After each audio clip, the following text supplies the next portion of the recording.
ایک دوسرے کو عزت دو، برداشت کرو۔ میرے نبی نے فرمایا بہترین مسلمان وہ ہے جو بیوی سے اچھا سلوک کرتا ہو، اور بیوی سے فرمایا میری شریعت میں سجدہ ہوتا تو بیوی سے کہتا خامند کو سجدہ کر۔ بہترین صدقہ اولاد کی تربیت ہے۔ پورا گھر میرے نبی نے نقشہ، ہر ایک کی قیمت بتائی۔ ماں تیرے قدموں تلے جنت، کا کاش میری ماں زندہ ہوتی، تم دیکھتے میں کیا کرتا، میں عشاء کی نماز کے مصلی پر ہوتا، میں سورۃ فاتحہ پڑھ رہا ہوتا، ادھر سے آواز آتی میری ماں کی محمد، تو میں نماز توڑ کے کہتا لبیک اماں جان۔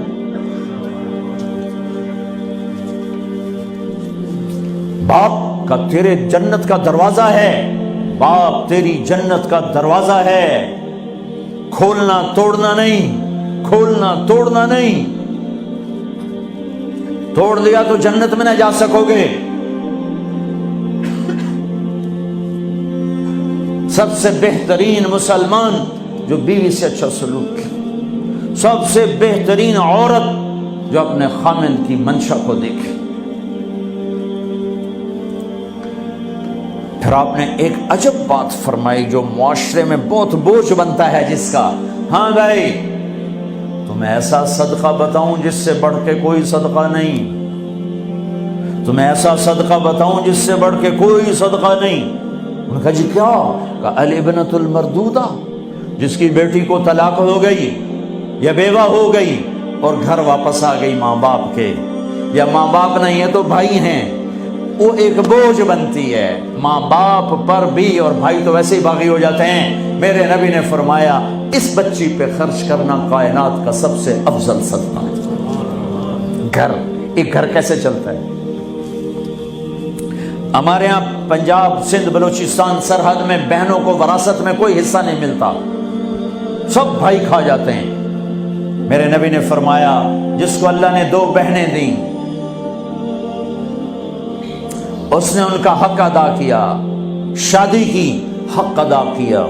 ماں باپ کی وراثت میں سے ہوتا ہے، اگر میں نے کوئی خود کمایا ہے اس میں بہنوں کا حق نہیں، ماں باپ سے اگر 1 روپیہ بھی آیا ہے تقسیم کیا جائے گا۔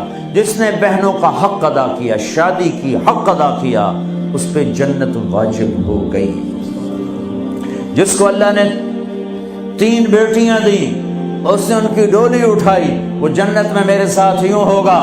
ایک بولے اگر 2 ہوں، کہ جس نے 2 بیٹیوں کی شادی کی وہ بھی ایسے ہوگا۔ اللہ بھلا کرے۔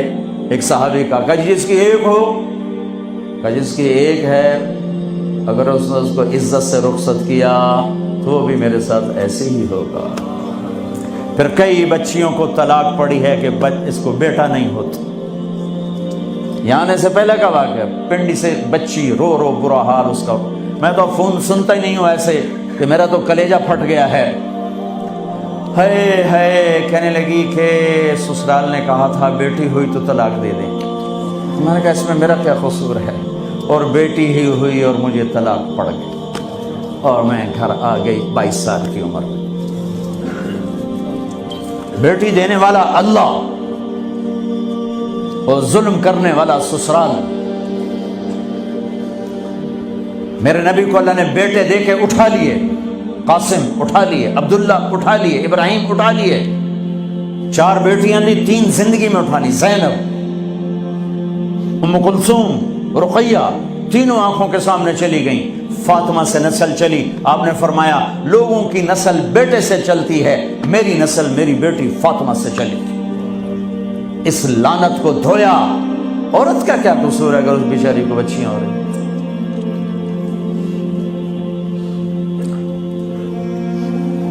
جس نے اپنی بہنوں کو حق ادا کیا، جس نے بیٹیوں کو ڈولے میں بٹھایا، ان کا حق ادا کیا، کہ جنت میں یوں ہو جائے گا۔ بہنوں کو دینا اتنا ضروری ہے، حرام ہو جاتی ہے روٹی۔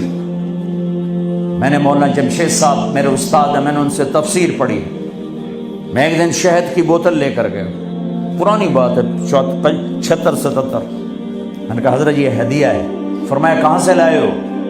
کہ میرے اپنے باپ کا ہے۔ فرمایا تیرے باپ نے اپنی بہنوں کو، تیرے باپ نے اپنی بہن یعنی میری پھوپھیوں کو، تیرے باپ نے اپنی بہنوں کو زمین میں سے حصہ دیا تھا؟